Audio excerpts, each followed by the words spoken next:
Did you miss me? Hi, I'm back.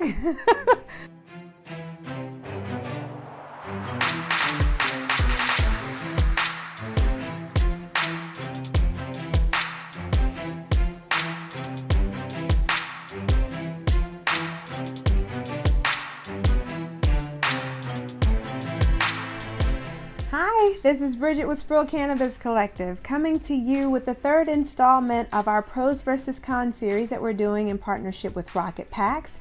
And we've talked to you about a few different things in past videos. One, how cannabis can be both lucrative but also very costly and expensive.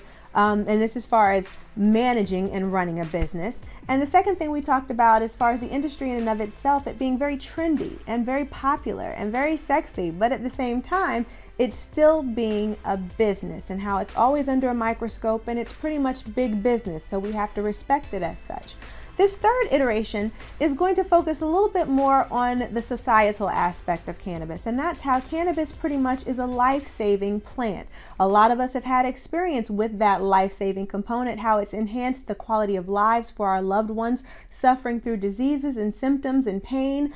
But how the con side of it is that it has this stigma because of the illegality of it. It's pretty much a Schedule I drug, and therefore a lot of people have a lot of misinformation and have a misperception about the plant in and of itself. Now, thankfully, because of a lot that's happening on the judicial side, and now we have more liberal leadership in the House, that means that the MORE Act that pretty much just got presented the latter part of 2020 may indeed pass, which might indeed actually make cannabis a federal legalized substance and remove it from the schedule, it being a Schedule I drug. Part of the reason that the misperception of cannabis frustrates me, even with regard to that schedule, it being on a Schedule I as an illegal substance, is because one of the requirements for it to even be on schedule is that it has absolutely no proven medical benefits. Like, that's one of the requirements to be a Schedule I drug, and we all know that that is just not the case with cannabis. It should have never been a Schedule I drug to begin with.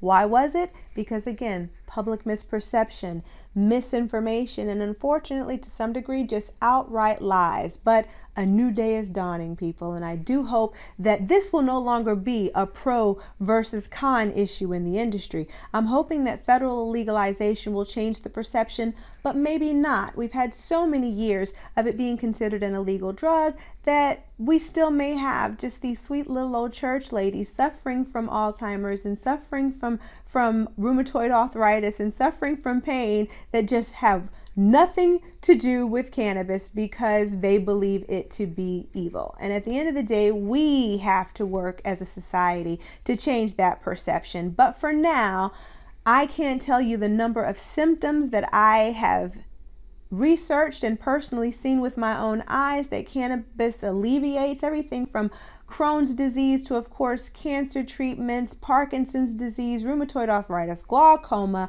you name it, the list is long. PTSD, anxiety, it just goes on and on and on. And I'm hoping that all of that will be available to the masses once it becomes federally legalized. But until then, let's join the fight to make sure that we change the misperception of cannabis, that it's no longer a con that is considered in this industry. And again, that we use those positives to better the industry as we know it. Speaking of the industry, if you're actually interested in getting in the cannabis business, I happen to have a Cannabis Business Basics course that I am teaching. It will be available in actually just a couple of weeks where I pretty much give you all the inside information you need to know about establishing a business in the regulated cannabis industry. I'm calling it the Cannabis Business Basics Masterclass. And information on that class is available on my website, www.spruillcollective.com. And I tell you everything from how to write a business plan to how to pretty much prepare yourselves to enter into the state licensing process,